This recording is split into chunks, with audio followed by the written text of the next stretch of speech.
Canal Gameplay, escute áudio novel. Se inscreva. Veja essa gameplay irada enquanto escuta. Sistema de Inteligência Diária. Parte 43. Capítulo 314. Enquanto Eleanor avaliava calmamente sua vitória, um representante geralmente silencioso se levantou discretamente. Considerando a morte repentina do Duque Edmund e a instabilidade do território do norte, com suas linhas de defesa tão frágeis quanto o gelo fino, proponho que Sua Alteza Real, o sexto príncipe Asta August, assuma o cargo de governador do território do norte para supervisionar as consequências e restabelecer a ordem. Todos olharam para o lado. Era o representante de Duque Simons. O velho levantou-se da ala lateral da longa mesa, seu tom aparentemente preocupado com a segurança do império, mas, na realidade, afiado como uma lâmina. Essa proposta foi como uma pedra atirada em um lago tranquilo, provocando ondulações. Imediatamente, outro nobre se levantou para apoiar a moção, seguido por um terceiro e um quarto. Esses indivíduos eram em sua maioria da facção nobre central, com algumas figuras do sistema militar da capital imperial e até mesmo alguns da velha guarda do conselho. Suas expressões variavam, mas seus tons eram uniformemente concordantes. Esta proposta é muito sólida. O sexto príncipe tem linhagem pura e já possui território nominal no território do norte. O cargo de governador está vago e o povo não tem lealdade a ninguém. Sua Alteza Real, o sexto príncipe, é de sangue imperial, simbolizando a estabilidade. Não foi uma ideia improvisada, parecia um cerco premeditado. O olhar de Eleanor percorreu levemente os padrões nas roupas e os distintivos dos oradores, chegando a uma conclusão instantaneamente. Eles pertenciam a facções diferentes, mas responderam a Simons com uma surpreendente concordância tácita. Claramente um ataque conjunto bem comunicado e preparado com antecedência. Ainda mais alarmante foi o silêncio daqueles que deveriam ter sido os primeiros a refutar. Massey, o chefe da censura, ajeitou delicadamente seus óculos de aro de metal, com a expressão tão fria e contida como sempre. O general Yoda, que normalmente tinha muitas objeções em relação aos assuntos do território do norte, agora parecia surdo, brincando com um selo de bronze na mão, como se estivesse calculando os prós e os contras. E o diretor financeiro do império, o homem gordo de cabelos grisalhos conhecido por sua avareza e cautela, ficou completamente em silêncio. A sobrancelha de Eleanor se contraiu levemente, mas um sorriso silencioso e frio surgiu em seus lábios. Ela os havia subestimado. A família Simons e esses indivíduos não tinham a intenção genuína de que o sexto príncipe, que havia sido exilado por muito tempo no território do norte, governasse de fato o território do norte.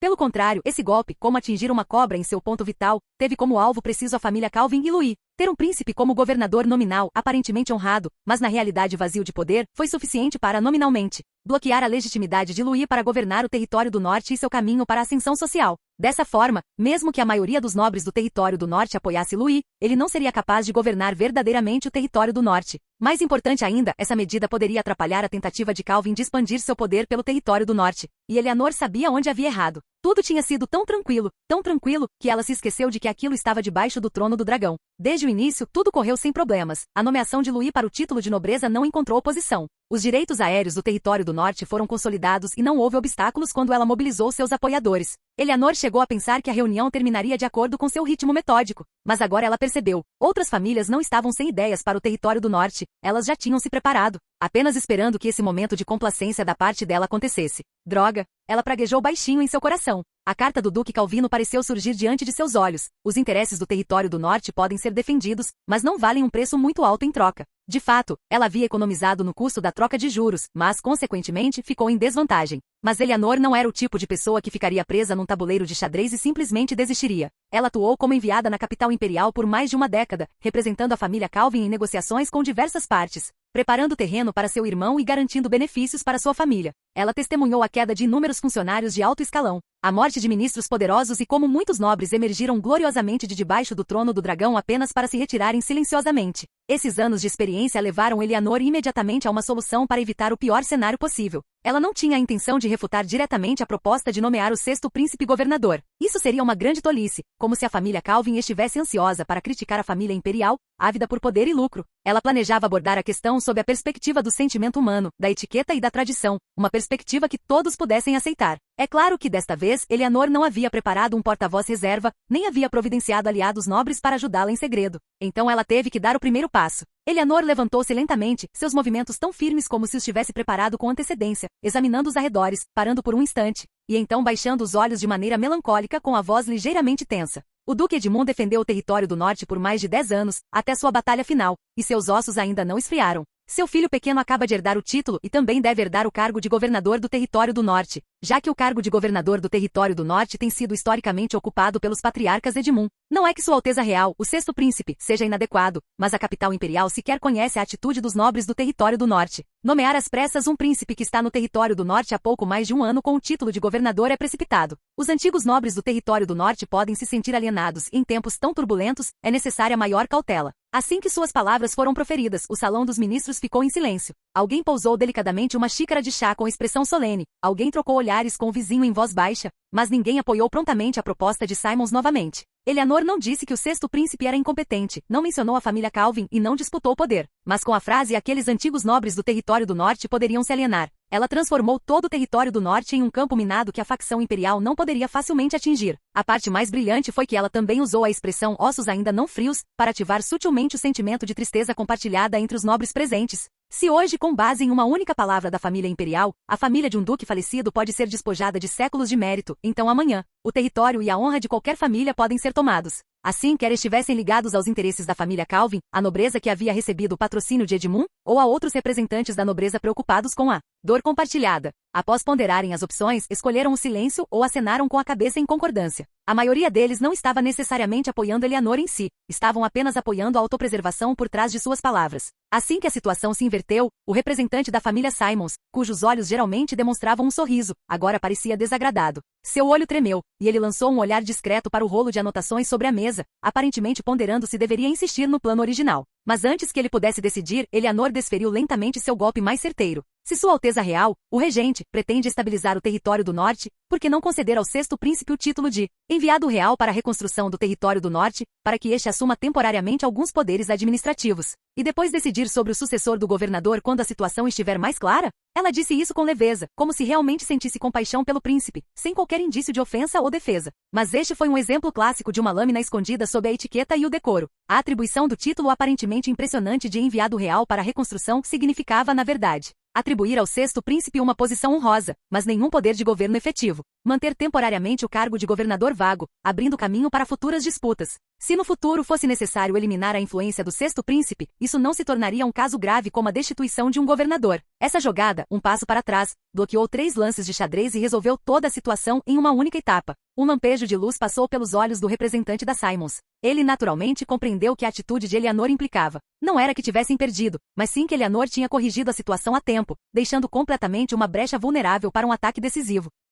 Se ele refutasse isso veementemente agora, pareceria um golpe ou uma perturbação da ordem da reunião. Se ele recuasse casualmente, seria o mesmo que confirmar a acusação de avanço imprudente. Ele estava preso, e dentro do salão dos ministros, muitos nobres assentiram levemente com a cabeça, e até mesmo o general Yoda, do lado militar, guardou silenciosamente e lentamente o selo de bronze que tinha na mão. O regente não disse nada, apenas se virou para olhar para Lin Zé, o antigo chefe dos intendentes que estava ao seu lado. Lin Zé fez uma leve reverência, sussurrando algumas palavras ao ouvido do regente. Um instante depois, o frágil regente falou com a voz rouca mas inegável. O cargo de governador do território do norte permanecerá temporariamente indefinido. O sexto príncipe é nomeado, enviado real para a reconstrução do território do norte, para auxiliar em todos os assuntos, sob a supervisão conjunta da censura. Todos no salão dos ministros se levantaram e fizeram uma reverência. Eleanor também fez uma leve reverência, com o rosto impassível, mas, no fundo, soltou um suspiro de alívio. Ela havia vencido, embora não fosse uma vitória completa, era o suficiente. Acontece que dali em diante provavelmente dependeria do próprio Louis. O enviado real para a reconstrução, embora de nome simples, era na realidade os olhos e as mãos das facções imperiais infiltradas no território do norte. A forma de lidar com as futuras intrigas, verificações e concessões com ele dependeria da própria astúcia de Louis. Tudo que a família Calvin pôde fazer por ele terminou aqui.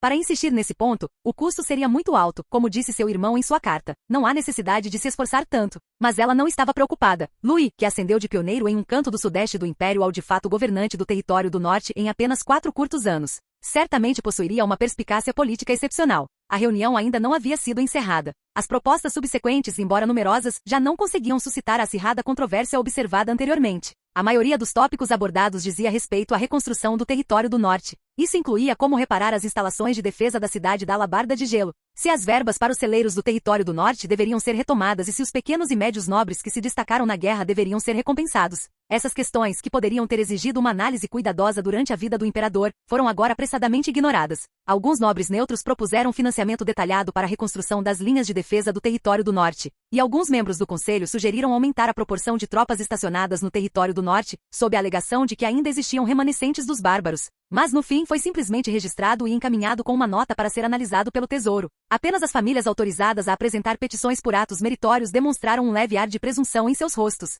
Embora todos soubessem que essas supostas conquistas militares eram, em sua maioria, figuras elaboradamente embelezadas. Mas os verdadeiros problemas estavam apenas começando a surgir. À medida que a reconstrução do território do norte entrava em fase de implementação prática, a reunião inevitavelmente trouxe à tona a questão dos acordos de ajuda material. O ambiente tornou-se instantaneamente tenso, e as expressões dos nobres revelaram um leve desdém. O verdadeiro problema não era a falta de recursos, mas a ausência do imperador. Se o imperador ainda estivesse vivo, mesmo com insatisfação interna, os nobres teriam acatado a contragosto por medo da autoridade imperial. Mas agora, com essas figuras importantes sentadas à longa mesa, quem entre elas não estava calculando e sondando secretamente? De onde devem ser retirados os grãos e a forragem dos armazéns? O marquês franziu ligeiramente a testa. Transportados para o território do norte? Mesmo que 10 partes sejam alocadas, se 3 chegarem, será uma bênção dos céus. Do outro lado, um representante do duque sorriu e balançou a cabeça, a arrogância em seu sussurro quase evidente. Se o imperador estivesse presente, talvez essas pessoas ainda obedecessem, mas uma capital imperial sem imperador não se inclinaria verdadeiramente para o norte.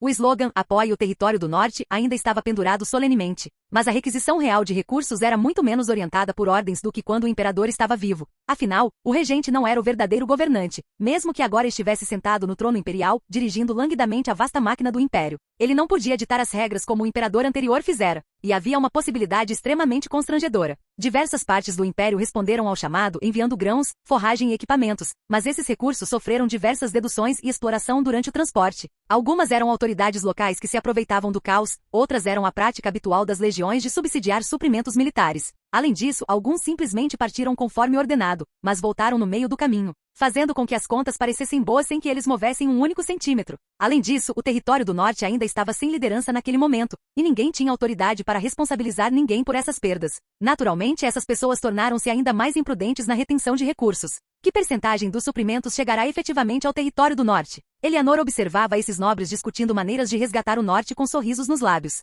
Em seu coração, porém, ela já via carroças de caixas vazias e grãos podres, empilhadas diante de docas destruídas e fortalezas incendiadas, transformando-se em pó ao vento. De qualquer forma, os bárbaros estão em sua maioria aleijados. Ouvi dizer que as planícies nevadas estão silenciosas há meses depois da guerra. E bem, mesmo que eles ataquem, as legiões imperiais estão de olho. O apoio do nosso sudoeste é apenas simbólico. O império é tão vasto que não deixará o território do norte cair de verdade, não é? Sussurros vindos de alguns representantes da nobreza chegaram até nós, num tom meio jocoso. Essa era a atmosfera política mais autêntica do império naquele momento. Na realidade, todos estavam avaliando seus próprios ganhos e perdas. Do lado de fora da janela, de uma torre próxima, vinham os comandos baixos de soldados trocando de turno, como ecos de um sonho. Na cama, Louis abriu os olhos lentamente. Este não era o seu habitual quarto abobadado na cidade da Maré Vermelha, mas sim o quarto na torre alta da cidade da Alabarda de gelo, frio e impenetrável. Mesmo com tapetes de trama grossa, o frio não podia ser disfarçado. Hoje completam-se 12 dias desde a morte do Duque Edmund, e eles deveriam estar se preparando para retornar à Maré Vermelha. Emily estava deitada em silêncio no braço esquerdo de Louis, sua pele tão pálida quanto a neve fazendo seus lábios parecerem ainda mais claros.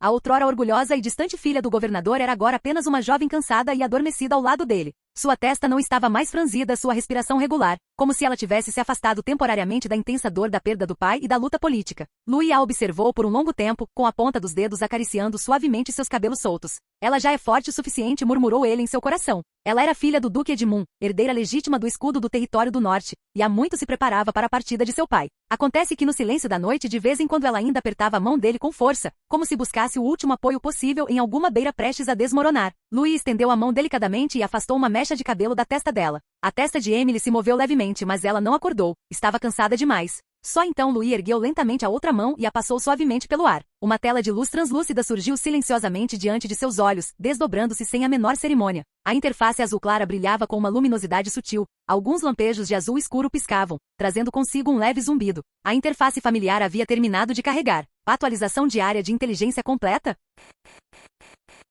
Capítulo 315. Louis ergueu lentamente a outra mão e passou-a suavemente pelo ar. Uma tela de luz translúcida surgiu silenciosamente diante de seus olhos, desdobrando-se sem a menor cerimônia. Atualização do sistema de inteligência diária concluída. 1. Uma espécie de escorpião da neve divisor de espinhos foi avistada no vale raso ao norte de Crista do amanhecer de inverno. 2. O Conselho do Trono do Dragão na capital imperial aprovou oficialmente uma proposta para nomear o sexto príncipe Asta August como enviado real de reconstrução do norte. 3. Sinais de atividade de Murlocs apareceram perto do Recife da Maré Afundada, na saída da Baía Baía das Ondas Quebradas, mas o número ainda não está claro. A sobrancelha de Louis arqueou-se ligeiramente, e seu olhar recaiu primeiro sobre o primeiro item. O escorpião da neve quebra-espinha é mais uma criatura do tipo recursos, murmurou Louis para si mesmo, já acostumado a categorizar a inteligência. Essas valiosas criaturas mágicas que surgiam em regiões frias e remotas, muitas vezes carregavam algo que podia ser refinado.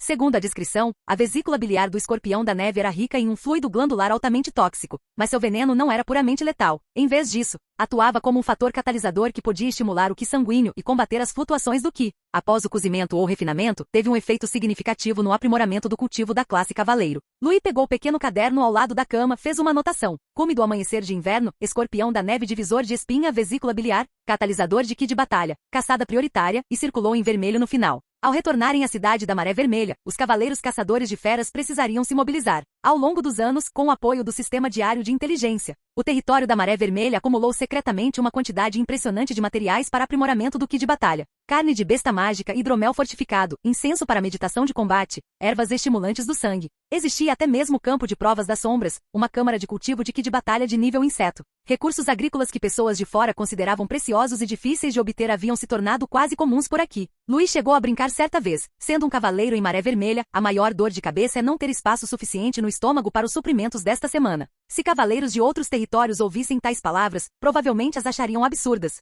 Mas sob o comando de Louis, isso era uma ocorrência diária muito real. Esses cavaleiros, desde sua observação cautelosa inicial até sua atual lealdade inabalável, não foram influenciados por slogans vazios, mas sim pela obtenção gradual dos recursos necessários. Esses recursos eram coesão e poder de combate. Ao contrário dos cavaleiros de outras famílias nobres que tinham de esperar em fila durante um ano e até mesmo participar em sorteios apenas para conseguir um pedaço de carne de besta mágica, os cavaleiros da Maré Vermelha sabiam muito bem que enquanto seguissem Louis, sempre haveria recompensas a esperar, e seu cultivo naturalmente aumentaria. A bondade do Senhor é infinita. Louis analisou a informação e um sorriso surgiu em seus lábios. Vesícula biliar de escorpião da neve, mais um prato para adicionar ao cardápio de todos. Então, a segunda informação surgiu lentamente. 2. O Conselho do Trono do Dragão na capital imperial aprovou oficialmente uma proposta para nomear o sexto príncipe Asta August como enviado real de reconstrução do norte.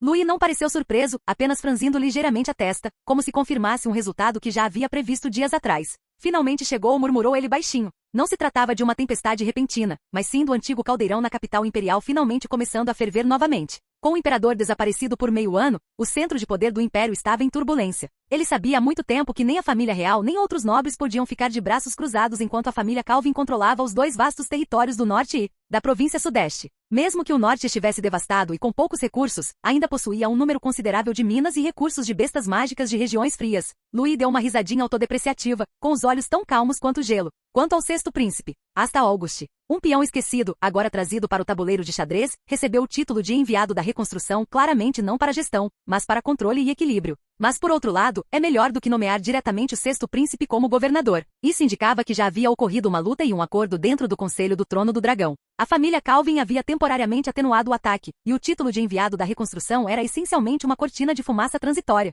Pelo menos formalmente o norte permaneceu vazio. Isso bastava, pois enquanto a cadeira do governador permanecesse vazia, Louis continuaria sendo o governante de fato do norte. No entanto, disse Louis, endireitando-se com um toque de cautela nos olhos, o sexto príncipe. Afinal, ele é da família real. Ele não seria ingênuo o suficiente para acreditar que um príncipe fraco fosse realmente inofensivo. Mesmo um peão semi-exilado, contanto que a aura de linhagem dourada permanecesse sobre sua cabeça. Até o príncipe mais incompetente poderia atrair um enxame de moscas bajuladoras. Especialmente aqueles nobres pioneiros do sul que pouco sabiam sobre a situação no norte, mas se consideravam espertos. Mas Louis não estava com medo, e um sorriso zombeteiro até surgiu em seus lábios. Temo eu, como agora, um príncipe que não consegue trazer suprimentos ou formar uma ordem de cavaleiros. Todo o norte, desde a cidade da Alabarda de Gelo até o território da Maré Vermelha, do celeiro do sudeste aos projetos costeiros. Já era uma máquina política que ele havia construído sozinho. Ele controlava recursos, a opinião pública, vantagens geográficas e o poder inestimável do sistema diário de inteligência. Mesmo que os inimigos estivessem tramando em segredo, ele sempre poderia estar um passo à frente, virando o verso da carta para ver toda a situação com clareza.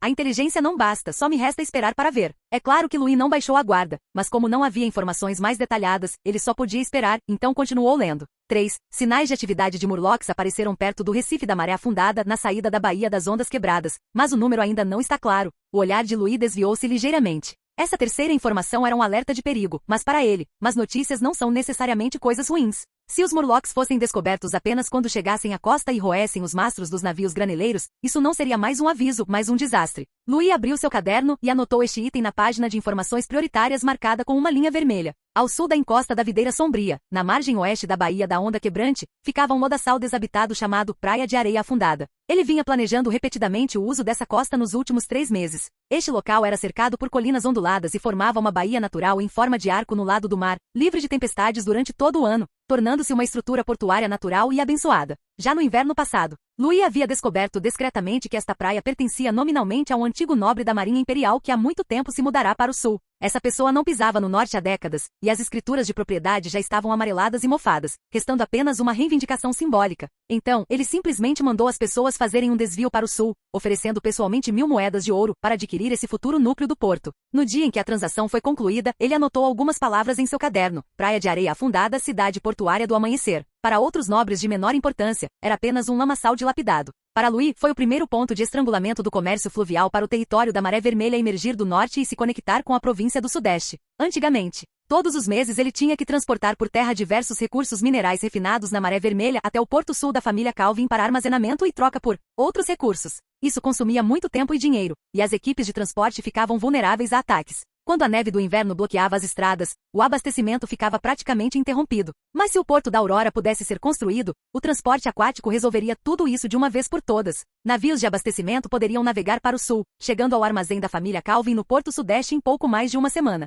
Isso poderia abrir uma rota comercial marítima pelo norte, atraindo pessoas deslocadas e comerciantes estrangeiros. Também poderia conectar-se aos portos de outros nobres do sul, servindo como moeda de troca e elo para negociações políticas. É claro que os ideais eram apenas ideais, mas a realidade era como os lodaçais costeiros, cheios de armadilhas. O ideal era ambicioso, mas a realidade era como a Praia da Areia Afundada, um passo em falso e armadilhas por toda parte. Embora a localização do novo porto fosse excelente, sua construção foi difícil. Os bancos de lama eram instáveis, exigindo a construção prévia de diques de areia para estabilizar a fundação. Havia escassez de madeira, pregos e cordas, e até mesmo ferramentas de içamento precisaram ser trazidas do sul. Sem falar dos artesãos, havia pouquíssimas pessoas em todo o norte que entendiam de construção portuária. Se fosse qualquer outra pessoa, provavelmente já teria desistido há muito tempo. Mas Louis estava bem preparado, afinal, a família Calvin controlava a maior parte dos portos do império, então tudo isso era simples. Ele havia transferido pessoal e materiais discretamente nos últimos 6 meses, apenas aguardando este momento. Em poucos dias, tudo poderá começar. Mas os verdadeiros problemas surgiram de fatores externos, como os Murlocs mencionados no relatório de inteligência. Os Murlocs eram criaturas marinhas inteligentes que mantinham relações comerciais superficiais com os humanos. Por razões desconhecidas há 1000 anos, degeneraram-se em semibestas, tornando-se ganancioso, insano e quase impossível de lidar. Eles podiam desembarcar à noite assassinando sentinelas, atacando civis e secretando ácido corrosivo para derreter navios de madeira. E os Murlocs não eram o maior problema.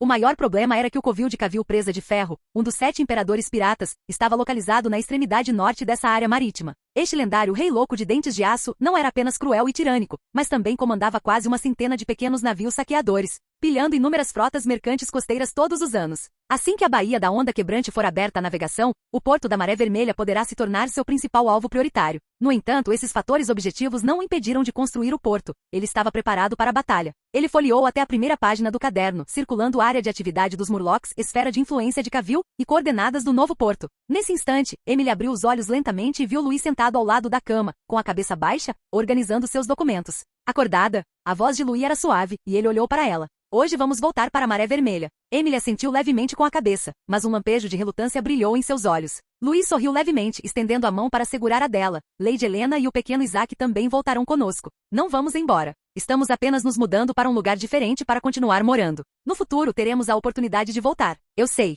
A voz de Emily ainda estava um pouco baixa. Vou me arrumar. À tarde, o comboio já se tinha reunido em frente ao forte da Alabarda de Gelo. Louis, vestido com uma capa da Maré Vermelha, estava de pé com os cavaleiros de ferro do gelo dispostos atrás dele. Ele lançou um olhar para o castelo destruído, mas ainda de pé, e finalmente acenou com a mão, conduzindo a equipe para partir. Quanto à cidade da Alabarda de Gelo, ele confiou seu governo aos cavaleiros Presa de Prata e selecionou vários oficiais mais velhos para formar um conselho provisório. Louis exigia que eles relatassem a situação mensalmente, aguardando que o pequeno Isaac atingisse a maioridade e herdasse a herança. Momento em que o legítimo senhor assumiria o controle de tudo. Dentro da carruagem, Lady Helena puxou delicadamente um canto da cortina, observando a silhueta da cidade da Alabarda de Gelo se afastar gradualmente, com uma leve névoa turvando seus olhos. Ela não disse nada, apenas apertou o lenço bordado com o brasão da família Edmund, como se usasse esse pequeno gesto para guardar cuidadosamente suas lembranças. Esta cidade guardou seus anos felizes com o marido e também sepultou a figura solitária de um duque do norte. Em seus braços, o pequeno Isaac, com pouco mais de 1 ano de idade, ria baixinho, dando tapinhas no painel da janela da carruagem, com os olhos arregalados cheios de curiosidade pela paisagem distante. Ele ainda não entendia o que significava despedida, apenas sentia a carruagem em movimento, com neve, vento e novidades na estrada. Tudo era muito divertido. Um vento frio se agitou, e a linha da neve ao longe ondulava como veias adormecidas. E as rodas da carruagem partiram mais uma vez rumo à cidade da Maré Vermelha. Em um território remoto do norte, o vento e a neve uivavam, e a mansão reconstruída ainda deixava entrar o vento frio. No escritório improvisado junto à braseira, o sexto príncipe Asta August, envolto em um cobertor, analisava o relatório de reconstrução pós-desastre apresentado pelas autoridades. Passos urgentes soaram do lado de fora da porta. Um criado empurrou a porta, segurando uma carta adornada com fios de ouro. Carta de ave veloz da capital imperial, Vossa Alteza, é do Conselho do Trono do Dragão. Asta fez uma pausa, sua expressão mudando. Ele pegou a carta lentamente, com os dedos tremendo levemente ao romper o lacre. Por decreto especial, Sua Alteza Asta August é nomeado enviado real para a reconstrução do norte, supervisionando temporariamente a reconstrução e a coordenação administrativa da região. Ele ficou paralisado, como se tivesse sido atingido por um raio, seus dedos percorrendo repetidamente as palavras até confirmar que não era uma ilusão. Finalmente chegou a minha vez, murmurou ele, levantando-se abruptamente e provocando uma rajada de vento frio. O norte, esta terra nevada esquecida, será o ponto de partida das minhas conquistas, Asta August. Então, como um general vitorioso que retorna da batalha, ele esboçou grandes projetos no mapa antigo. No entanto, justamente quando estava transbordando de entusiasmo, chegando a querer ordenar a reorganização das tropas e a criação de um escritório governamental, os passos firmes do lado de fora da porta interromperam abruptamente suas fantasias. Acalme-se, Alteza. Foi seu mentor, Seifer, quem entrou. Aconselho-o a não se alegrar demais com esta nomeação. Asta franziu a testa. Por quê? Esta é uma ordem oficial da capital imperial. Eu tenho o nome da família real, tenho o dever de supervisionar. Como posso interferir nos assuntos do norte? Seifer disse em voz grave. Nos últimos 6 meses, a capital imperial não enviou um único soldado, um único grão ou um único cavalo para o norte. Agora, nomeá-lo repentinamente é apenas enviá-lo para testar as águas. Se você conseguir controlar Luís Calvino, será uma grande sorte para a família real. Caso contrário, eles o abandonarão imediatamente. Eles nunca se importaram se você teria sucesso ou não. Seu tom era desprovido de afeto. Vossa Alteza, deveria entender que o verdadeiro poder do norte já está nas mãos de outra pessoa. Não se precipitem em tomar decisões. Esperem pelo menos até que o enviado e os recursos da capital imperial cheguem, então veremos. Asta baixou a cabeça em silêncio. O fogo em seus olhos pareceu se extinguir com água fria. Seu corpo tremeu levemente e suas mãos relaxaram lentamente. Seu olhar pousou no mapa ricamente marcado, e ele ficou sem palavras por um instante. À noite, a luz da lareira no escritório era fraca, e o vento e a neve uivavam lá fora pela janela. Asta estava sentado sozinho no salão dilapidado, contemplando o campo de neve infinito e silencioso. Esta é a última chance. Não haverá outra, uma vez que Louis tem assimilado os recursos da família Edmund. Não me restará nenhuma oportunidade. Asta murmurou baixinho, apertando os dedos lentamente. Mas, sob a luz da fogueira, ainda havia um lampejo de luz não extinta em seus olhos. Ele pensou em Luís Calvino. Este jovem nobre, até então desconhecido, acumulou prestígio, poder, um exército e apoio popular a uma velocidade surpreendente. Até mesmo o Duque Edmundo lhe confiou uma parte do norte. Se fosse ele, o que faria? Asta sussurrou, num tom que misturava insegurança e relutância. Ele talvez não seja incapaz de alcançá-lo, dado tempo e espaço. Assim, aparentemente, ele escondeu toda a sua ambição, fingindo uma postura serena. Mas, em segredo, sem o conhecimento de Seifer, ele havia convocado discretamente vários pequenos senhores nobres pioneiros que migraram do sul, e até mesmo acolhido diversas tribos bárbaras imperializadas dispostas a se submeter. Sob o pretexto de autonomia pós-desastre, ele distribuiu alguns direitos de propriedade de terras, rações de grãos e licenças para porte de armas. Não porque ele fosse benevolente, mas para que um dia pudesse revelar suas verdadeiras intenções. Ele acreditava que esse dia chegaria. Capítulo 316. Após tratar do funeral de Lord Edmund, Louis não permaneceu muito tempo na cidade da Alabarda de Gelo, pois a colheita de outono já era iminente. Essa era a base fundamental da existência do território da Maré Vermelha, não as espadas dos cavaleiros, nem as sedes imperiais, mas aquelas ondas douradas de trigo. Se a safra fosse perdida, ou se houvesse contratempos durante a colheita, a produção de grãos diminuiria, e no norte atual, isso era quase equivalente à autodestruição. Que os cavaleiros de ferro gelado escoltem Emily, Lady Helena e o pequeno Isaac de volta à cidade da Maré Vermelha para que se instalem. Voltarei após o término da colheita de outono. No caminho de volta, Louis olhou para Emily ao seu lado. Emily baixou os olhos, com a mão repousando sobre o abdômen inchado. Ela não se mostrou mimada, nem tentou dissuadi-lo, dizendo simplesmente em voz baixa, a colheita de outono está em suas mãos. Louis ficou ocupado por um momento e seu coração se aqueceu. Naquele momento, Emily claramente precisava de companhia mais do que nunca, mas ainda assim foi atenciosa o suficiente para compartilhar o fardo dele. Ele apertou delicadamente a mão dela. Voltarei assim que possível. Emily assentiu com a cabeça e não disse mais nada. A carruagem percorreu o caminho da montanha e a paisagem à frente foi se revelando gradualmente.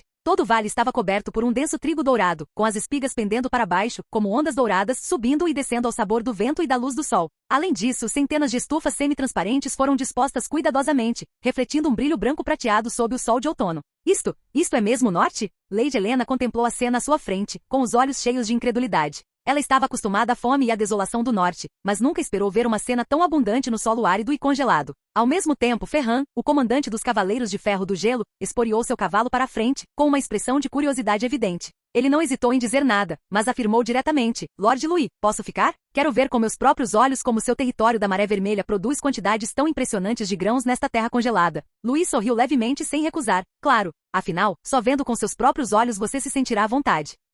Na verdade, Louis estava feliz em fazer isso. Algumas palavras não precisavam ser ditas. Somente permitindo que eles testemunhassem a força do território da Maré Vermelha com seus próprios olhos, esses cavaleiros recém-subjugados poderiam realmente deixar de lado suas dúvidas. Assim, Emily juntamente com Lady Helena e o pequeno Isaac, e a maioria dos Cavaleiros de Ferro Gelado, já haviam partido antes do previsto para retornar ao território da Maré Vermelha. Sob a escolta dos Cavaleiros de Ferro Gelado, Louis não estava preocupado com a segurança deles. Afinal, este cavaleiro, considerado o mais forte do norte, foi capaz de proteger sua família e levá-la em segurança até a cidade da Maré Vermelha, mesmo durante a praga de insetos. Ele próprio deixou apenas um pequeno número de acompanhantes e dirigiu-se diretamente ao território da Onda de Trigo. Na entrada do vale, Green e Mick estavam esperando há muito tempo. Embora Green fosse originalmente um cavaleiro calvino, agora ele vestia o uniforme de um funcionário público e segurava um grosso livro razão na mão. Mick, por outro lado, ainda parecia um velho fazendeiro de cabelos grisalhos, com as mangas da camisa ainda impregnadas com o cheiro de terra. Os dois estavam de pé havia meia hora, apenas para saudar a chegada imediata de seu senhor. Fiz vocês esperarem.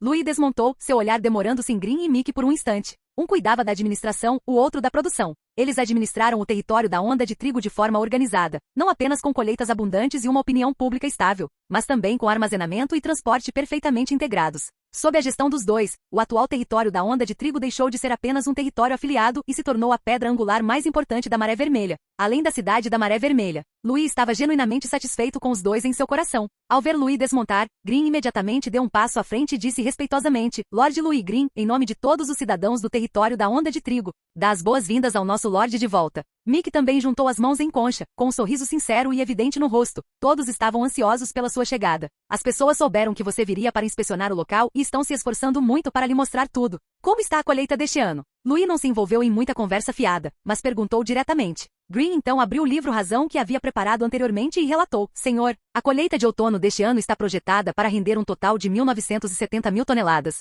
um aumento de mais de 70% em relação à colheita de outono do primeiro ano, que foi de 115 mil toneladas. Dentre eles, o trigo verde representa mais de 60 mil toneladas, o arroz mais de 30 mil toneladas, e diversos tipos de feijão e raízes totalizam cerca de 100 mil toneladas. Essa sequência de números e detalhamentos como marteladas pesadas atingiu os ouvidos de todos os presentes, especialmente os Cavaleiros de Ferro Gelado que não estavam familiarizados com a Maré Vermelha. Ferran, inicialmente com os braços cruzados e uma postura relaxada, já havia se chocado uma vez com os grãos que viu nos campos ao longo do caminho e se preparara mentalmente. Mas como relatou Green, sua expressão foi ficando gradualmente séria, até congelar completamente. 197 mil toneladas. Que tipo de conceito era esse? Em sua opinião, as dezenas de territórios grandes e pequenos, em todo o norte, juntos, talvez nem sequer fossem capazes de produzir tal quantidade. Mas agora, o novo território, cultivado em apenas 2 curtos anos, poderia, de forma independente, suprir as necessidades alimentares de centenas de milhares de pessoas e até mesmo disponibilizar excedentes de grãos para abastecer outras áreas. Isto é simplesmente uma fantasia, murmurou Ferran baixinho, com as sobrancelhas franzidas.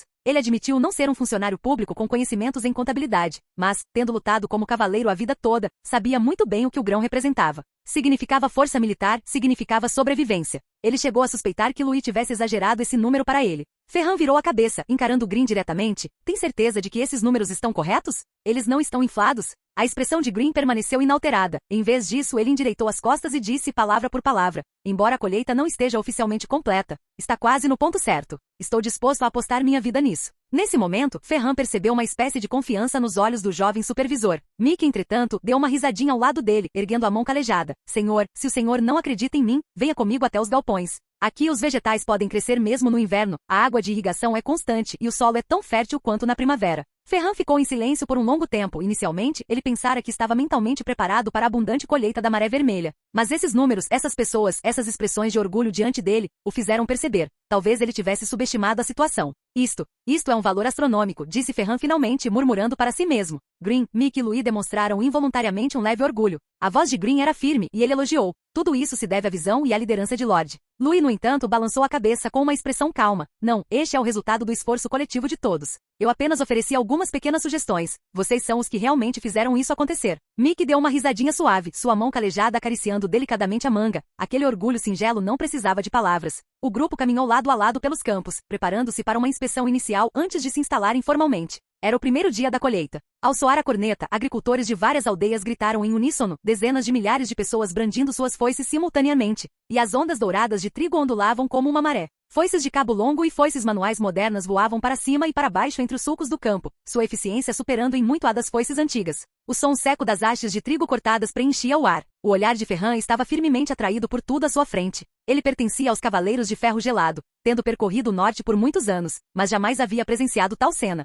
O que é aquilo? Ele apontou para uma estufa semi-transparente não muito longe dali, que brilhava com um tom branco prateado sob a luz do sol e, surpreendentemente, era verdejante por dentro. Green sorriu e respondeu. Essa é uma estufa aquecida. Ela usa calor geotérmico e uma rede de tubos para manter a temperatura, permitindo o cultivo de vegetais mesmo no inverno. O que você vê são vegetais do sul. Ferran ficou atônito por um momento. No norte, ver vegetais frescos no inverno? Isso era quase inédito. Antes que ele pudesse se recuperar, uma série de sons de boom, dom, soou, acompanhada de vapor branco, uma máquina de ferro em forma de barril cuspia ar quente pelo campo, rugindo e borbulhando, extraindo água do subsolo e canalizando-a para os sulcos do campo através de um coxo de madeira. Que diabos é isso? Ferran instintivamente agarrou o cabo da espada com os olhos cautelosos. Green deu uma risadinha e explicou pacientemente. Esta é uma bomba de água a vapor. Ela queima combustível para produzir vapor, que aciona um pistão para extrair água do poço continuamente. Dessa forma, mesmo em períodos de seca, os campos têm a garantia de receber água suficiente. Ferran abriu a boca, chocado demais para falar. Louis olhou para sua expressão, com um sorriso silencioso no coração. Era esse o efeito que ele desejava, permitir que os Cavaleiros de Ferro Gelado testemunhassem a fundação do território da Maré Vermelha com seus próprios olhos e, assim, tranquilizassem suas mentes. Inicialmente, Ferran acreditava que a grande colheita da Maré Vermelha era apenas um exagero dos rumores na cidade da Alabarda de Gelo. Afinal, Lord Edmund havia mencionado o talento de Louis para governar a ele muitas vezes, e ele apenas sorriu, pensando que era apenas um duque doente abrindo caminho para seu sucessor. Mas no primeiro dia, de pé na encosta do território da onda de trigo, observando todo o campo de trigo dourado ondulando como uma maré, e dezenas de milhares de pessoas começando a colher simultaneamente, ele silenciosamente retratou seus pensamentos desdenhosos anteriores. Não houve mobilização exagerada nem aura divina opressiva, apenas um ritmo de colheita constante, ordenado e quase calmo. E depois de alguns dias, Ferran ficou ainda mais silencioso. Inicialmente ele pensou que os primeiros dias de colheita seriam o limite, mas o ritmo da colheita de outono subsequente não diminuiu. Em vez disso, rugiu dia e noite como uma máquina operando com precisão. A colheita é feita durante o dia, o transporte à tarde e a debulha à noite. O sistema de cultivo em 3 turnos era tão preciso e impecável quanto ordens militares. Crianças amarravam feixes de trigo nas margens dos campos, mulheres se deslocavam em equipes para transportá-los, e os Cavaleiros da Maré Vermelha patrulhavam em formação. Ninguém gritava em tom de insistência, nem havia barulho caótico. Tudo estava em ordem. Não parecia em nada uma colheita de grãos. Era mais como uma operação militar sem toques de corneta. Ele chegou a suspeitar que isso era uma fachada mantida por forte pressão. Até que certa noite, junto à eira, ele finalmente perguntou a Green em voz baixa. Essas pessoas conseguem fazer isso. Como você as obrigou? Green não respondeu imediatamente. Em vez disso, observou em silêncio as pessoas brandindo suas foices nas ondas de trigo por um instante antes de falar. Essa é uma escolha voluntária deles, porque estão trabalhando por conta própria. Esse é o poder do sistema da Maré Vermelha, a grandeza de Lord Louis. Uma frase curta, mas que pareceu reacender a chama há muito adormecida no coração de Ferran. Ele observou as pessoas lutando durante a noite, algumas suando profusamente, mas cantando com sorrisos. Outras tirando folhas de vegetais recém-colhidas das estufas aquecidas para fazer sopa durante os intervalos da debulha. Eles não estavam sofrendo, estavam colhendo. Eles estavam usando as próprias mãos para construir um futuro melhor. Nesse instante, Ferran percebeu de repente. O que ele não entendia não eram essas pessoas. Na verdade, era este lugar, a ordem que operava nesta terra, que parecia ter divergido completamente do antigo norte. Tochas erguiam-se imponentes na eira, iluminando todo o vale.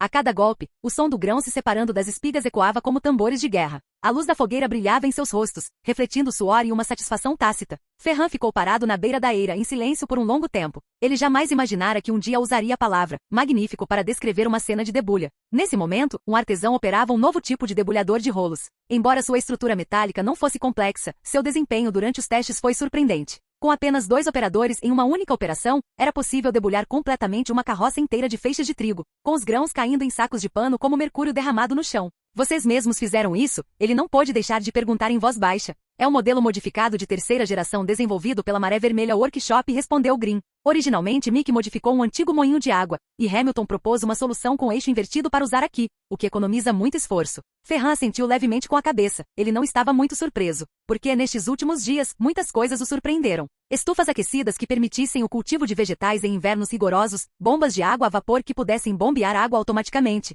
refletores de luz que ajustassem seu ângulo de acordo com a luz solar e tubos geotérmicos que pudessem armazenar calor. O milagre da Maré Vermelha não residia em uma ou duas invenções isoladas, mas sim no progresso contínuo. Uma colheita de outono mudou silenciosamente o coração de Ferran. Inicialmente, ele não tinha expectativas em relação ao território da Maré Vermelha e a Louis, e até se perguntou em seu íntimo: por que Louis? Como poderia um jovem nobre suportar a grande responsabilidade de reconstruir o norte? Ele até mesmo havia perguntado ao próprio Lord Edmund. O duque apenas sorriu dizendo: talvez este rapaz possa trazer algo novo para o norte. Naquele momento, ele não compreendeu o significado das palavras do duque, interpretando-as apenas como os desamparos de um homem idoso e doente confiando seus cuidados ao órfão. Mas agora ele entendia. Ele tinha visto aquela terra com seus próprios olhos. Como a esperança era cultivada a cada enxada e foice, como os vegetais do sul cresciam no solo congelado, como a ordem prevalecia em meio ao vapor rugindo ao vento. Ele vira o orgulho dos agricultores, a calma com que o povo cooperava e como os cavaleiros mantinham a ordem com serenidade e disciplina. Ele também tinha visto aquela debulhadora de rolos e ferramentas inovadoras como estufas e bombas de água. Mas o mais importante, ele percebeu a vontade de todo o território. Essa era uma vontade enraizada na terra, sempre avançando. E sua origem, sem dúvida, foi Louis. Agora ele já não duvidava das capacidades do jovem Lorde. Mesmo no fundo do seu coração, ele tinha que admitir que talvez fosse um pouco desrespeitoso, mas no caminho da governança 10 Lords Edmund não se comparavam a um Louis. Porque esse jovem não apenas manteve a ordem, ele mudou a estrutura subjacente, reconstruindo a esperança do norte. Durante séculos, os governantes do norte mantiveram a estabilidade, mas Louis foi o primeiro a tentar mudar sua essência. Ferran finalmente entendeu que a nova vida do duque não se referia a quem ocuparia um cargo importante, mas havia uma pessoa que realmente pretendia reconstruir o norte, começando pela terra.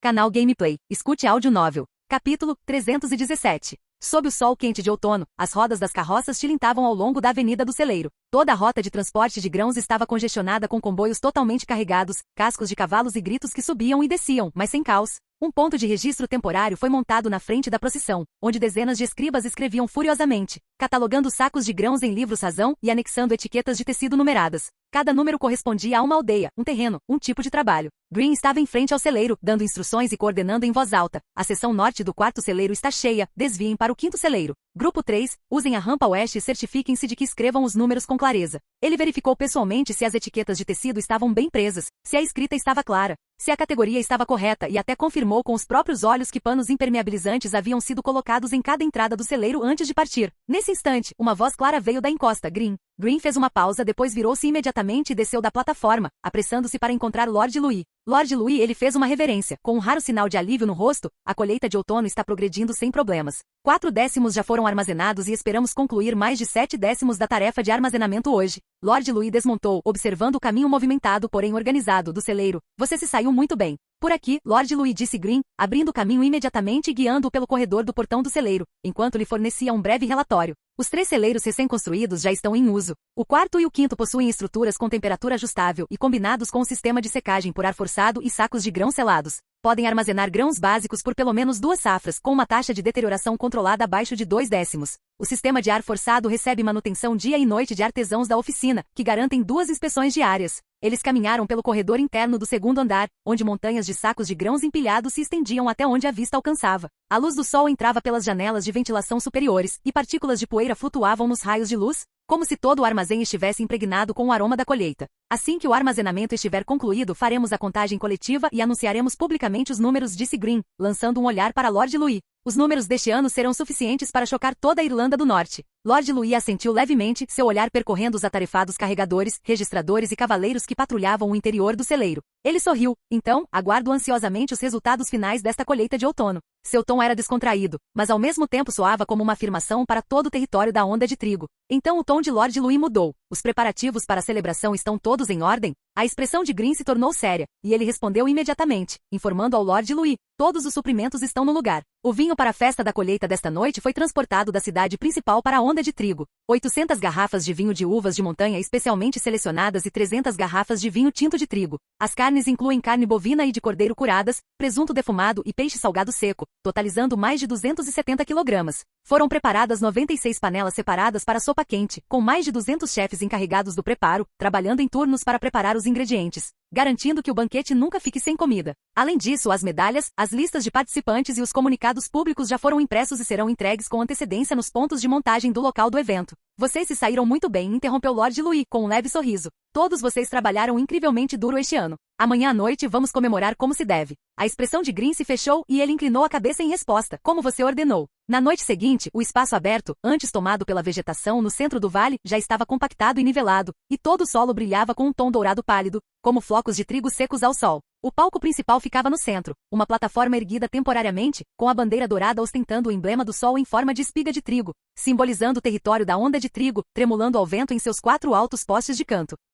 Abaixo do palco, operários e artesãos estavam ocupados com os preparativos finais. Vários cavaleiros da Maré Vermelha também haviam removido suas ombreiras e arregaçado as mangas, ajudando a carregar os suportes de madeira. Influenciados por Lord Louis, eles não viam essa cerimônia como um assunto de plebeus, mas participavam dela instintivamente e o faziam com prazer. Este era um festival que pertencia a todo o território. Green segurava o pesado livro de processos cerimoniais em uma das mãos, enquanto a outra circulava e fazia anotações continuamente com uma caneta. Ele precisava garantir que essa celebração para dezenas de milhares de pessoas transcorresse sem um único erro. Alguém sussurrou. Este supervisor não fechou os olhos desde ontem à noite e começou a se deslocar entre os locais de trabalho logo cedo esta manhã. Outra mulher da aldeia respondeu. Ele trabalha tanto. Ouvi dizer que Lord Louis ordenou pessoalmente que ele supervisionasse todo o processo. E outros moradores da vila discutiam em voz baixa sobre a figura que ainda não havia aparecido. Você acha que Lord Louis subirá pessoalmente ao palco para discursar esta noite? As palavras dele no ano passado foram tão comoventes. Colhemos quase 200.000 toneladas de grãos este ano. Os olhos do velho agricultor brilharam. Se ele pudesse falar pessoalmente sobre os preparativos para o próximo ano, seria ainda mais reconfortante. Na encosta suave do vale, do outro lado, a fumaça da cozinha e o aroma da sopa se entrelaçavam numa linha dourada e fluida.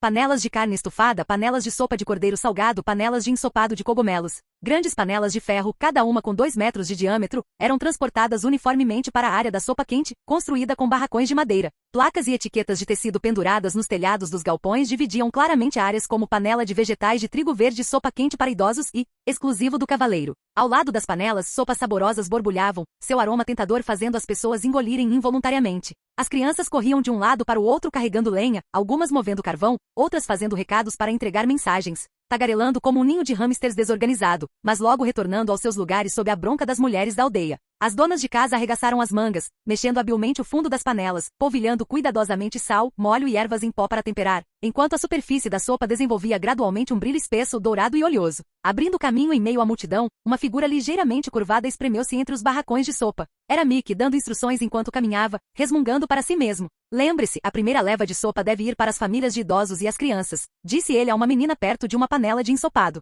A segunda leva é para os que têm condições de trabalhar. Os trabalhadores podem esperar, mas os idosos e as crianças não podem passar fome. A menina sorriu e acenou com a cabeça. Entendido, tio Mick. Ele então se abaixou para verificar o calor. Não assopre o fogo com muita força. Um cozimento lento e constante realça o sabor. Não adicione sal à sopa de cogumelos muito cedo, pois pode deixá-la amarga. Mal ele terminou de falar, uma comoção irrompeu nas proximidades. Um grupo de crianças se reuniu em volta de uma panela, apontando. Um menino rechonchudo estendeu a mão sorrateiramente com uma colher de pau, tomou um gole de sopa escaldante e assim que a sopa chegou aos seus lábios, soltou um grito. Quente, quente, quente, quente, quente. Mick o pegou com uma mão, dando um tapinha na nuca dele, tentando tomar um gole antes mesmo da bebida estar pronta. O menino, assustado, assentiu repetidamente com a cabeça, cobriu a boca e correu de volta para a multidão, provocando uma explosão de risos entre os que estavam ao redor. As crianças estão praticamente morrendo de fome, disse uma moradora da aldeia rindo. Não é de admirar, nunca vimos tantas panelas no ano passado. Enquanto isso, em uma encosta distante, Ferrão observava tudo em silêncio. Como comandante da mais importante ordem de cavaleiros do norte, ele havia participado de inúmeros banquetes ao longo de sua vida. Se quisesse, apenas pelo título e pela reputação, poderia entrar em salões de baile nobres quase todas as noites. Mas ele nunca tinha visto uma cena como aquela, e era espantosa. Não havia lustres de cristal opulentos, nem orquestras elegantes. Em vez disso, havia sopas borbulhantes e saborosas, mães temperando, crianças fazendo recados e idosos sentados em esteiras de palha esperando por uma tigela de sopa quente. O aroma da vida cotidiana. Esta não era a capital imperial, nem uma celebração real, nem uma reunião da nobreza. Foi uma celebração do povo. E uma reunião tão grande foi realmente organizada por um território recém-desenvolvido no norte? Com a chegada lenta da noite, a temperatura no vale despencou e o frio da noite de outono desceu das montanhas distantes. Mas naquele exato momento, um fogo intenso repentinamente rasgou a escuridão. Acendam as fogueiras, ecoou a breve ordem de Green. 3 torres de fogo feitas de espigas de trigo foram acesas simultaneamente. As chamas irromperam ao longo das espigas de trigo entrelaçadas, transformando instantaneamente toda a praça em um mundo de luz quente vermelho-dourada. As chamas dançavam, refletindo os padrões da bandeira de onda de trigo com um brilho deslumbrante. Os ventiladores instalados também foram acionados no mesmo instante.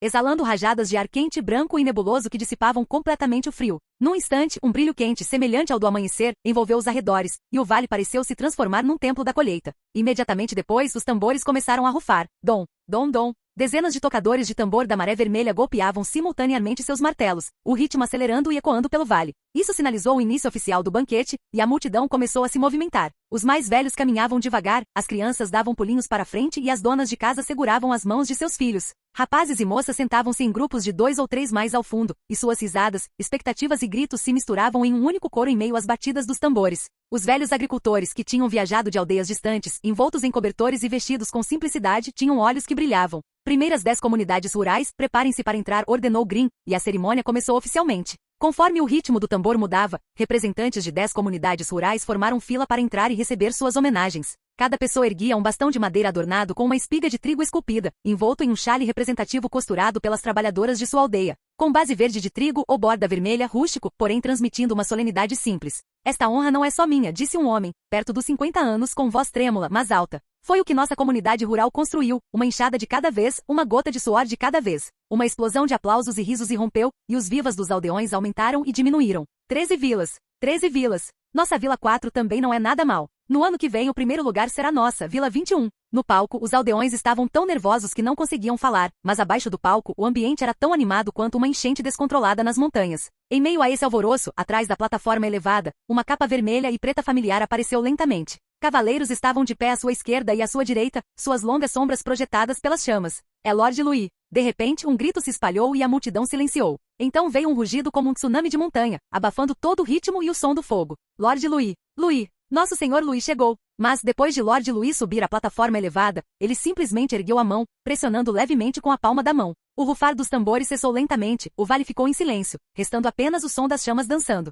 Meu povo, a voz de Lord Louis não era alta, mas foi claramente transmitida por magia por todo o vale. Do outono passado até agora passou-se um ano inteiro. Neste ano, limpamos terrenos baldios, cavamos canais de irrigação, plantamos hortaliças, criamos gado e colhemos trigo juntos. Alguns acendiam lâmpadas à noite para plantar mudas, alguns carregavam fertilizantes para os campos em meio ao vento e à neve. Alguns se esgueiravam para dentro dos canais de irrigação enquanto regavam os campos. Não me lembro de todos os nomes, mas seus esforços estão todos refletidos na terra. Lord Louis fez uma pausa, seu olhar percorrendo lentamente os olhos que o encaravam, alguns excitados, outros nervosos. É com grande prazer que anuncio a todos vocês a colheita total deste ano. Ele ergueu o papel manuscrito que tinha na mão e declarou em voz alta, 207 mil toneladas. Exatamente o dobro da colheita do ano passado. Voxox! Aplausos e gritos irromperam quase instantaneamente. Inúmeras pessoas olharam para cima, erguendo os braços. Algumas choravam de rir, outras abraçavam seus filhos e soluçavam alto. Este foi o fruto do suor de um ano inteiro, sua glória mais direta e tangível. Mas a voz de Lord Louis ainda dominava toda a cena. As recompensas deste ano serão distribuídas de acordo com a lista de cultivo e o desempenho da colheita de primavera.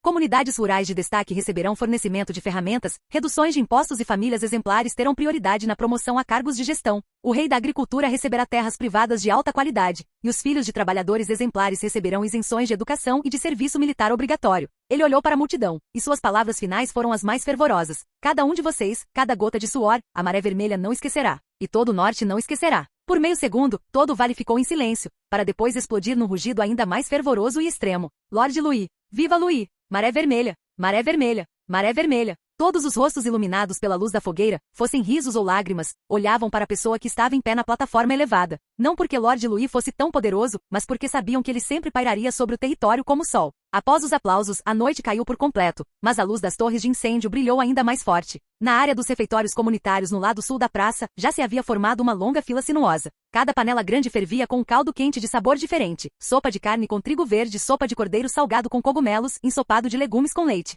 Os aromas pairavam no ar, constantemente aguçando o apetite de todos. Formem fila por aqui. Crianças podem furar a fila, idosos, venham para cá. Mais uma bola. Sem economizar hoje, tem para todos. Os aldeões seguravam tigelas de madeira e xícaras de cerâmica, rindo e gritando, com suor e sorrisos entrelaçados. Do outro lado, mais de uma dúzia de mesas grandes já estavam repletas de ossos de carne cozida, pernas de cordeiro assadas e biscoitos de trigo verde recém-saídos do forno. Os soldados da Maré Vermelha eram responsáveis por patrulhar e manter a ordem, garantindo uma distribuição organizada. Inicialmente nem todos conseguiam relaxar completamente, como os plebeus que haviam acabado de se juntar ao território da Maré Vermelha este ano. Um homem de meia idade estava parado ao lado de uma panela, olhando para os grandes pedaços de carne borbulhando, um tanto hesitante em dar um passo à frente. Isto é mesmo para nós comermos, murmurou ele baixinho. E sem custo algum. Sua mãe idosa, atrás dele, sussurrou, uma panela tão grande, tanta carne, este vinho, está comida. Nunca vimos essas coisas serem dadas a nós, pessoas comuns. Parece um exagero, disse ele. Depois de dizer isso, a imagem de sua família sobrevivendo com sopa de musgo durante a nevasca do ano passado surgiu de repente diante de seus olhos.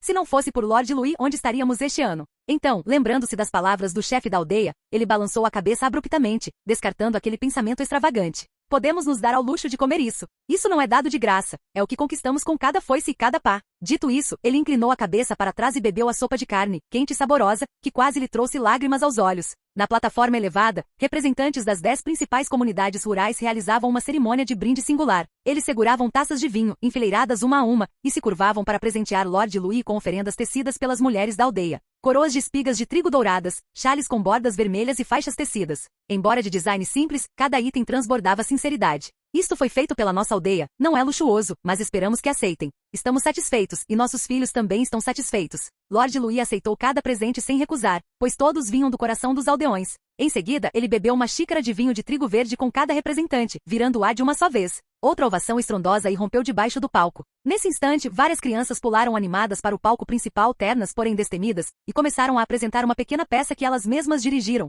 intitulada Lord Louis nos alimenta a todos. Eles cantavam e dançavam, seus movimentos exagerados e cômicos, suas letras ingênuas, mas cheias de inocência. Lord Louis nos leva à fazenda. O ensopado de carne tem fatias de cogumelo. As crianças não estão com fome. Os mais velhos estão aquecidos. O território da Maré Vermelha é verdadeiramente um tesouro. Lord Louis nos alimentou a todos. A luz da fogueira iluminava seus rostos alegres, e suas vozes ecoavam pelo vale, acompanhadas pelo aroma da sopa quente e pelo cheiro persistente de trigo. A plateia lá embaixo caiu na gargalhada. Até mesmo os cavaleiros não conseguiram conter o sorriso. Lord Louis assistiu à apresentação dedicada das crianças, com um raro sorriso descontraído no rosto. No início, apenas algumas crianças cantavam alegremente. Depois alguém se juntou a elas e logo mais e mais pessoas começaram a cantarolar junto. Embora as melodias estivessem desafinadas e o ritmo irregular, a letra era simples e a melodia cativante, espalhando-se gradualmente por toda a Praça do Vale. O território da Maré Vermelha é verdadeiramente um tesouro. Lord Louis nos alimentou a todos. À luz da fogueira, alguns erguiam suas taças, outros dançavam, crianças corriam em círculos e os mais velhos assentiam suavemente, balançando os ombros ao ritmo da música.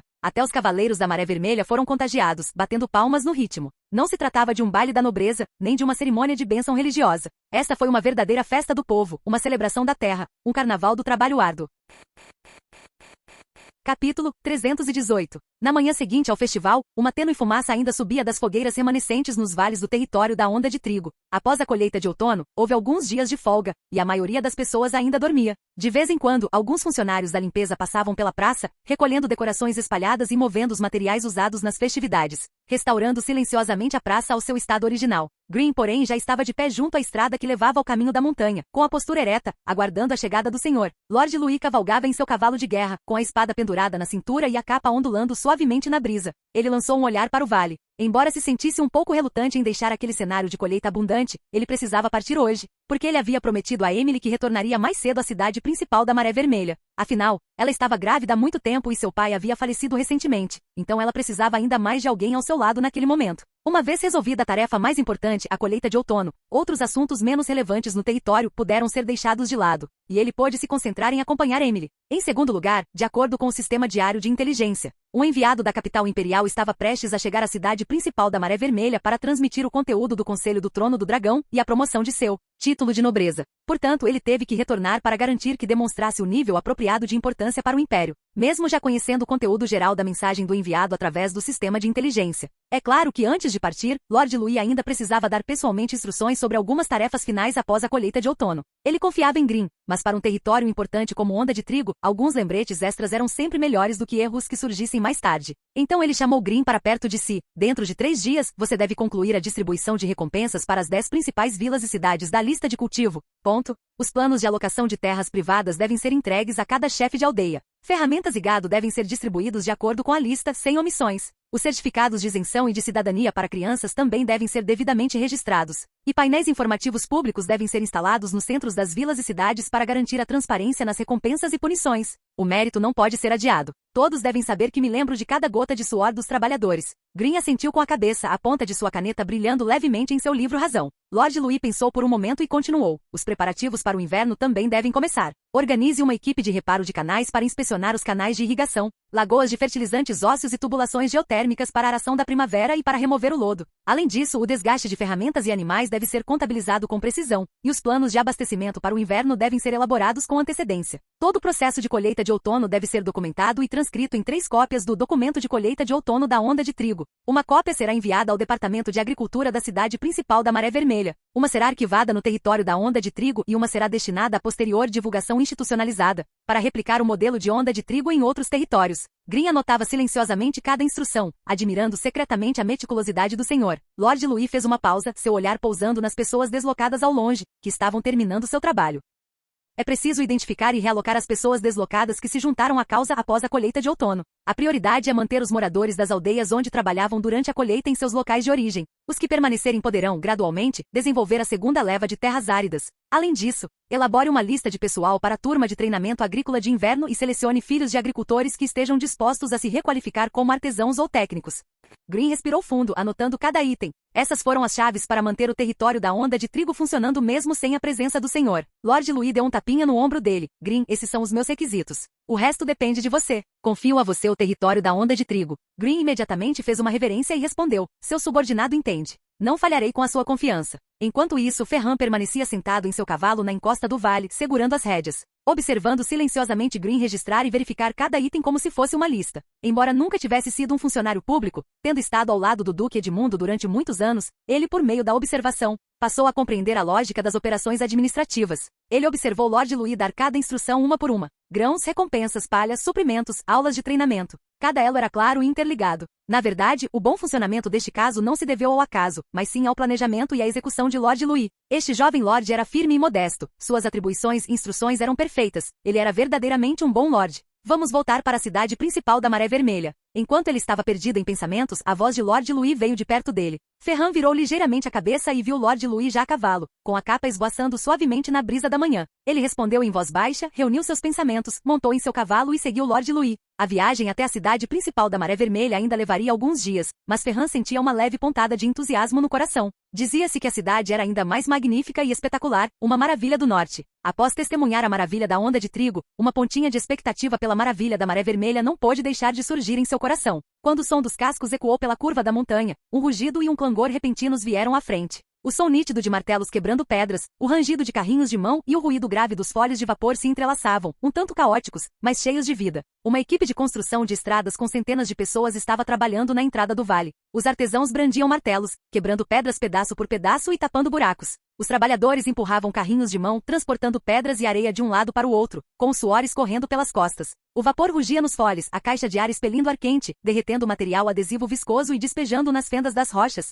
selando gradualmente a superfície da estrada. E numa mesa de pedra próxima, funcionários públicos estavam absortos em seus escritos, registrando horas de trabalho e consumo de materiais, as contas claras e organizadas. Uma pequena bandeira do Departamento de Comércio da Maré Vermelha estava hasteada na barricada, e um quadro de avisos estava pendurado em um poste de madeira. Esta estrada está em construção. O trabalho pode ser trocado por comida, incluindo refeições e alojamento. O período de construção é de 6 meses. Assim que Lord Louis e seu grupo apareceram, os trabalhadores imediatamente se mobilizaram. Muitas pessoas deslocadas que haviam se rendido recentemente estavam particularmente entusiasmadas. Elas não tinham nenhuma habilidade e em outros territórios, teriam sido tratadas como escravos não remunerados. Mas na Maré Vermelha, eles foram designados para a equipe de construção de estradas. Tinham comida todos os dias, pontos de trabalho para deduções e até recebiam pequenas quantidades de moedas de ferro e cobre. É Lord Louis. Alguém o reconheceu e sussurrou. Este é Lord Louis. Um jovem apertou o martelo com mais força, os olhos nervosos e cheios de curiosidade. Eles tinham ouvido muitos artesãos antigos se gabarem. Por exemplo, o grande senhor da Maré Vermelha podia lutar sozinho contra 100 bárbaros.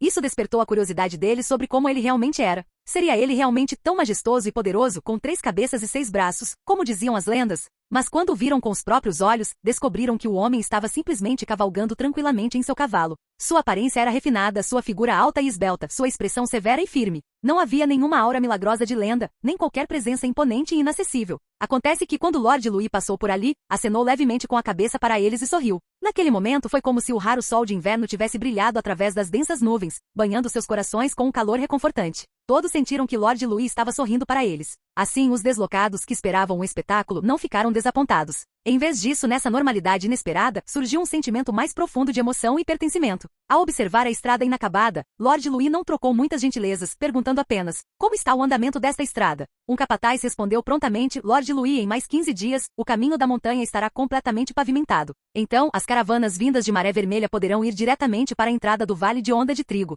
Lord Louis acenou com a cabeça, não disse mais nada e continuou cavalgando. Nesse momento, Ferran não pôde deixar de franzir a testa. Essa estrada de montanha é claramente transitável, por que se dará tanto trabalho para consertá-la? Lord Louis virou a cabeça e respondeu sem hesitar: transponível e fácil de transitar são duas coisas diferentes. Se depender apenas de cavalos, as pessoas mal conseguem andar na neve, mas uma parelha de carroças e cavalos, se encontrar chuva, neve ou lama, ficará atolada no meio do caminho. E a maior parte do norte enfrenta clima nevado, então as estradas são a espinha dorsal do território. Se as mercadorias e os grãos não chegarem a tempo, tudo será em vão. Ele olhou para as pessoas desabrigadas à frente, que puxavam pedras em carroças. Então, precisa ser consertado. Ferran ficou estupefato, olhando com emoções complexas para a estrada de pedra que ia tomando forma diante dele. Após percorrer o caminho da montanha e descer, a poeira e o cascalho foram gradualmente diminuindo. Em menos de meio-dia, uma estação de correios recém-construída surgiu à vista. Esta estação de correios foi construída na confluência de vales fluviais com tijolos azuis e telhas cinzentas, e as palavras Posto da Maré Vermelha, penduradas sob os beirais. Mais de uma dúzia de grandes carroças de caravanas de mercadores estavam estacionadas no pátio, e os cavalos bebiam água tranquilamente em longos coxos. Era uma caravana de mercadores vinda do sul, com lonas cobrindo as carroças, revelando vagamente o formato de barris de vinho. A fumaça subia em espirais do fogão, e os motoristas se reuniam em volta de uma fogueira, bebendo mingau ralo, com ocasionais explosões de riso. Quando Lord Louis e sua comitiva entraram na estação de correios, imediatamente atraíram muitos olhares. É Lord Louis.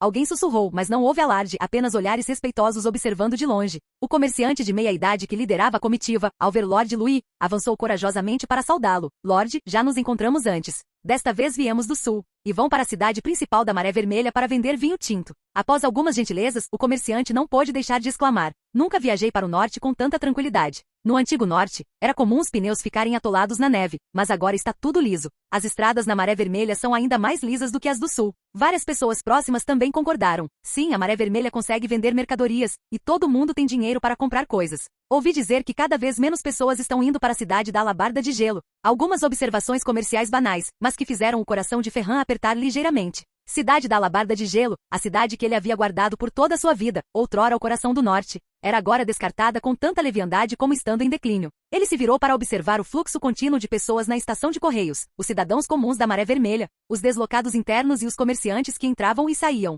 Como comandante dos Cavaleiros de Ferro Gelado, ele deveria estar satisfeito com a prosperidade do norte, mas, no fundo, não conseguia evitar um certo sentimento de melancolia. Cidade da Alabarda de Gelo, que ele havia protegido por toda a vida, estava perdendo sua antiga glória. E esse novo território, aberto por Lord Louis, estava se consolidando como novo centro comercial do norte. Ferran ficou em silêncio por um longo tempo, murmurando finalmente: talvez sejam apenas os tempos mudando. Ele estava imerso em emoções complexas quando, de repente, ouviu a voz de Lord Louis. Não pense demais nisso, Ferran. Descanse bem. Daqui a 2 dias, chegaremos à cidade principal da Maré Vermelha. Lord Louis disse isso com leveza, seus olhos ainda calmos, sem demonstrar qualquer sinal de ter percebido seus pensamentos. Ferran assentiu levemente com a cabeça, reprimindo a pontada de melancolia em seu coração, e seguiu Lord Louis. 2 dias depois, a névoa da manhã foi se dissipando gradualmente e no horizonte distante, uma magnífica silhueta da cidade surgiu lentamente. Maré Vermelha, cidade principal, o alicerce do poder de Lord Louis, não era tão esplêndida quanto a capital imperial, mas possuía sua própria aura de profundidade e solidez. Altas muralhas se erguiam, serpenteando pela encosta da montanha, torres de vigia se mantinham imponentes e bandeiras carmesim tremulavam, brilhando à luz do sol. As muralhas de pedra cinza esbranquiçada da cidade refletiam uma luz fria sob uma fina camada de gelo, e vigas de ferro gelado estavam profundamente incrustadas nas camadas de pedra, como se a cidade estivesse revestida de armadura de aço, exalando uma sensação singular de opressão. Os portões da cidade eram altos e pesados, com pregos de ferro fundido cobrindo densamente os painéis de madeira, refletindo a luz da manhã como uma floresta de lâminas afiadas. Do ponto de vista cavalheiresco de Ferran, o sistema de defesa da cidade era bastante completo. Embora ainda não se comparasse à cidade da Alabarda de Gelo, que havia sido temperada por séculos e era sólida como uma rocha. Mas considerando que essa cidade havia tomado forma em apenas alguns anos, ele teve que admitir em seu íntimo que era um milagre. Os portões da cidade principal da Maré Vermelha se fecharam lentamente atrás deles. Os cavaleiros e membros dos Cavaleiros de Ferro Gelado que o seguiam ainda não tinham tido a oportunidade de observar atentamente a prosperidade e a grandeza da cidade principal da Maré Vermelha quando Lord Louis conteve seu cavalo. Ele não liderou o caminho pessoalmente como de costume, limitando-se a dar uma instrução simples: Bradley leve-os aos seus aposentos. Após falar, ele se virou e saiu, sem sequer dizer mais alguma explicação. Todos trocaram olhares. Isso era diferente do estilo habitual de Lord Louis. No passado, independentemente da ocasião, ele sempre se mostrava firme e meticuloso, jamais negligenciando a hospitalidade e certamente não abandonava os cavaleiros recém-chegados à própria sorte. Enquanto alguns trocavam olhares, o velho mordomo Bradley sorriu levemente, esclarecendo a situação para seu patrão. Senhores, não compliquem as coisas, disse ele em voz baixa. Lord Louis está ansioso para ver sua esposa. Afinal, ela está prestes a dar à luz. Ah! Todos entenderam de repente, e seus rostos imediatamente exibiram sorrisos compreensivos. Então é isso. Isso explica tudo. Bem, sim, ele deveria voltar e passar um tempo com a senhorita Emily. Em especial, os vários oficiais dos Cavaleiros de Ferro Gelado, que se entreolharam, tiveram suas dúvidas imediatamente dissipadas, substituídas por um sentimento de aprovação. Afinal, a criança em seu ventre não era apenas herdeira de Lord Louis, mas também neto do falecido Duque Edmund. Para eles, como Cavaleiros de Ferro Gelado, isso também era muito importante. O próprio Lord Louis, no entanto, mal parou. Sua capa esvoaçava ao vento enquanto ele caminhava rapidamente em direção ao castelo de terra ao sul da cidade. O projeto do Castelo da Maré Vermelha já havia sido elaborado há muito tempo, mas devido à urgência das obras de construção de estradas e dos projetos de defesa, toda a mão de obra e os artesãos disponíveis foram desviados. A construção do castelo teve de ser adiada, e ele, Emily e outros continuaram a viver no castelo de terra original. Mas na verdade, aquele castelo de terra não era rudimentar, afinal, tinha sido construído há menos de 2 anos, apenas parecia um pouco sem graça por fora. Ao abrir a pesada porta de madeira, o fogo do fogão a lenha lá dentro estava quente. Emily estava encostada no sofá, com a barriga de quase 8 meses de gravidez bem visível, as bochechas coradas à luz da lareira. A criada ao lado dela atendia silenciosamente, trazendo-lhe água e estendendo cobertores. Sif sentou-se ao lado dela, conversando para aliviar o tédio. Ao ver Lord Louis retornar, os olhos de Emily mostraram um leve alívio, sua voz fraca, mas gentil. Você voltou. Lord Louis caminhou até ela e acariciou-lhe suavemente o ombro. Sim, estou de volta. Faltava apenas um mês para o nascimento da criança, e o inverno se aproximava rapidamente. Ao ver a barriga inchada de Emily, ele já havia decidido que não viajaria mais antes do início da próxima temporada. Ao menos neste inverno, ele ficaria aqui, ao lado dela e do filho deles. Fim do vídeo. Para acesso antecipado à continuação dos vídeos, ou para incentivar o canal, vire membro. Muito obrigado. Ei, quer ouvir meus novos projetos antes de todo mundo? O segredo foi revelado. Seja membro no Patreon e libere agora o acesso antecipado a áudios exclusivos e inéditos. Te espero lá!